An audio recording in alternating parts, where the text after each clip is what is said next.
നമ്മൾ ആരും പ്രതീക്ഷിക്കാത്ത ട്വിസ്റ്റ് ഉണ്ട് അവസാനം. ഒരു ചായ ഉണ്ടാക്കി തരാൻ വേണ്ടിട്ട് എത്തി. അതെ, എന്റെ സ്വർണം വിറ്റിട്ട് നിങ്ങൾ നിങ്ങളുടെ കടം തീർക്കാമെന്ന് വിചാരിക്കണ്ട. ഇതെന്റെ സൈഡല്ലേ, കിടക്കുന്നുണ്ട്. ആരുടെ കൂടെ കിടക്കുമായിരുന്നു ഞാൻ നിങ്ങളെ ഫോൺ വിളിച്ചപ്പോ. ഞാൻ നിങ്ങളുടെ മുറപ്പെണ്ണാന്ന് പറഞ്ഞ് നിങ്ങൾ എന്റെ തലയെ കെട്ടിവെച്ചതല്ലേ, എന്റെ അച്ഛനും നിങ്ങളുടെ അമ്മയും കൂടെ. എന്നെ ഒരു തലയിലെഴുത്ത്. സമാധാനം കൊടുക്കാത്തത് എന്താണ്? നീ ഓക്കെ അല്ലേ? പിന്നെ നിന്നെ ഫോൺ എടുക്കാത്ത സ്കൂൾ തൊട്ട് നിനക്കറിയാം. എടാ, എങ്ങനെയാണെങ്കിൽ നീ ജോലി പോയ കാര്യം അവളോട് എങ്ങനെ പറയുന്നത്? ഒരു മാസം കഴിയട്ടെ, അതുവരെ ഞാൻ എങ്ങനെ മാനേജ് ചെയ്തോളാം. നീ തോരണം എനിക്ക് വേണ്ടടാ.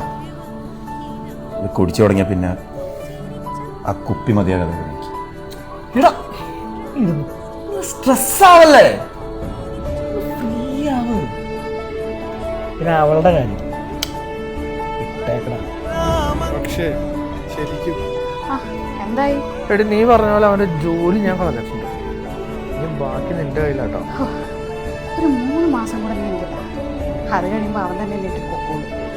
പിന്നെ അച്ഛനെ കൺവിൻസ് ചെയ്യാൻ പ്രയാസമൊന്നും ഉണ്ടാവില്ല. എടി, എല്ലാം സഹിച്ചെടുക്കുന്നത് പൊട്ട റെഡിയാവും.